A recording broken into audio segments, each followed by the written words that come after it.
जय माता दी दोस्तों। आप कैसे हैं? मुझे मालूम है आप माता रानी की कृपा से आप स्वस्थ होंगे और अच्छे होंगे। आज हम फिर एक बार आपसे मिलने आ गए हैं। आप सभी का स्वागत है शिव शंभू यूट्यूब चैनल पर। कृपया करके लाइक करें, सब्सक्राइब करें और शेयर करें। ये वीडियो ज़्यादा से ज़्यादा लोगों को शेयर करेंगे, ज़्यादा से ज़्यादा लोगों को फ़ायदा होगा।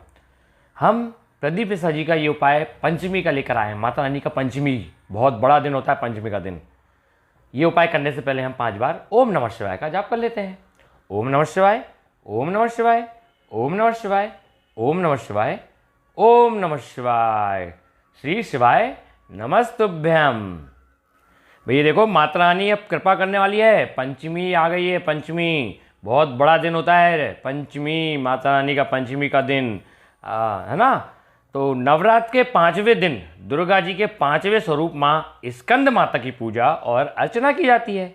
स्कंद शिव और पार्वती के दूसरे और षडानन 6 मुख वाले पुत्र कार्तिकेय का एक नाम है। स्कंद की माँ होने के कारण ही इनका नाम स्कंद माता पड़ा। माना जाता है कि माँ दुर्गा का यह रूप अपने भक्तों की सभी मनोकामनाओं की पूर्ति करता है और उन्हें मोक्ष का मार्ग दिखाता है। माँ के इस रूप की 4 भुजाएं हैं और इन्होंने अपनी दाएं तरफ की ऊपर वाली भुजा से स्कंद अर्थात कार्तिकेय को पकड़ा हुआ है और इसी तरह वाली निचली भुजा के हाथ में कमल का फूल है। बाईं ओर की ऊपर वाली भुजा में वरद मुद्रा है और नीचे दूसरा श्वेत कमल का फूल है।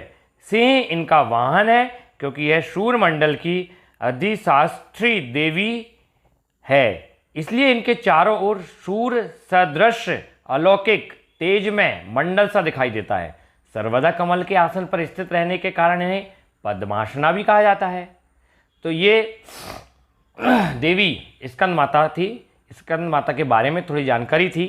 अब हम उनकी एक छोटी सी कथा ले लेते हैं। क्यों हम स्कंद माता कहते हैं?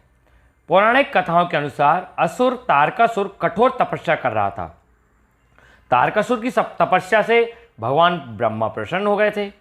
वरदान में तारकासुर ने अमर होने की इच्छा रखी। यह सुनकर भगवान ब्रह्मा ने उसे बताया कि इस धरती पर जिसने जन्म लिया है उसकी मृत्यु निश्चित है, कोई अमर नहीं हो सकता है। तो तारकासुर निराश हो गया।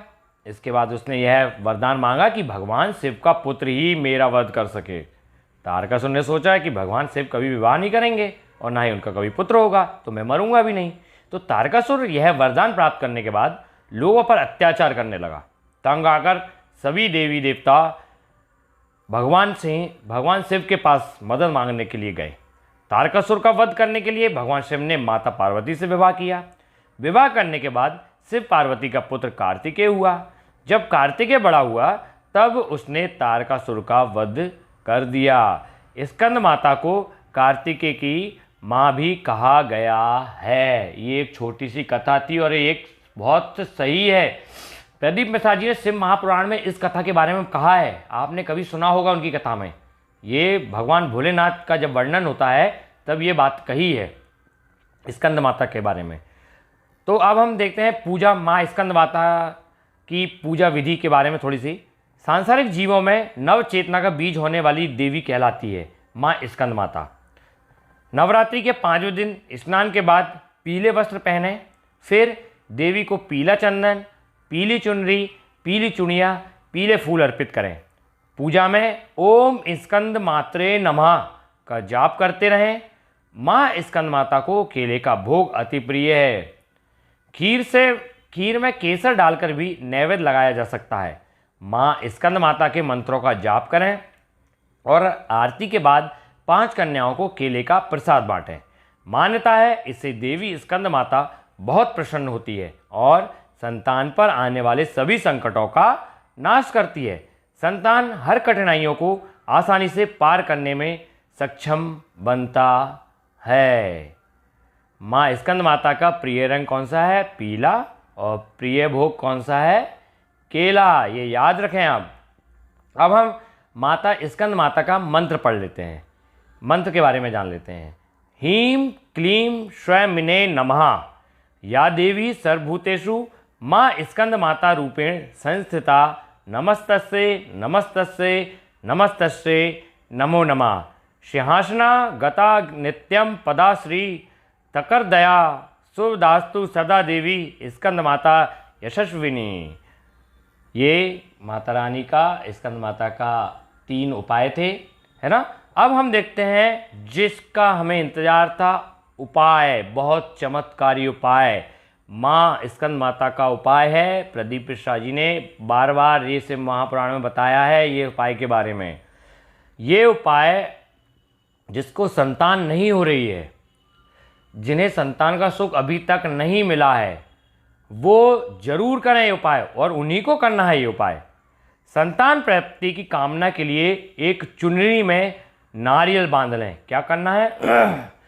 सबसे पहले क्या करना है, आपको एक चुनरी में नारियल को बांध लेना है। इसके बाद आपको नंद गोप गृह जाता यशोदा गर्भ संभवा ततस्तो नास शिष्यामी विंध्याचल निवासिनी, ये मंत्र आपको जाप करना है।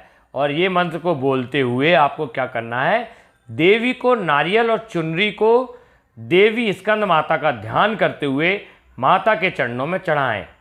ये मंत्र बोलकर आपने जो चुनरी में नारियल बांधा था, उस नारियल को माता के चरणों में चढ़ाएं। इसके बाद इसे शयन कक्ष में सिरहाने पर रखें। इसके बाद क्या करना है आपको, जहाँ हम सोते हैं वहाँ पे हम सिरहाने या तकिया पर रखें। ऐसी मान्यता है कि स्कंद माता की पूजा से संतान की प्राप्ति में आ रही बाधाओं का अंत होता है। तो ये आजकल बहुत बड़ी समस्या हो गई है, संतान ना होना। तो ये उपाय आप करें, और नवरात्रि में करें, पंचमी को करें, पंचमी माता स्कंद माता के दिन करें, आपको अवश्य संतान की प्राप्ति होगी। एक बार और सुन लें, आपको फिर से एक उपाय, आपको एक चुनरी में नारियल बांधना है, और उसके बाद ये मंत्र बोलना है, नंद गोपा गृह जाता यशोदा गर्भ संभवता ततस्तव नास्यामी विंध्याचल निवासिनी। ये मंत्र बोलते हुए देवी को नारियल और चुनरी देवी के पैरों चरणों में चढ़ाएं। इसके बाद उसे उठाकर शयन कक्ष में सिरहाने या तकिए पर रखें। मान्यता है कि स्कंद माता की पूजा से संतान की प्राप्ति में आ रही बाधाओं का अंत होता है। तो देखिए भैया, आज के समय सबसे बड़ी समस्या है संतान का ना होना। इसलिए संतान अगर आपको प्राप्त करना है तो आपको ये उपाय जरूर करना होगा। श्री शिवाय नमस्तुभ्यम। ओम नमः शिवाय, ओम नमः शिवाय, ओम नमः शिवाय।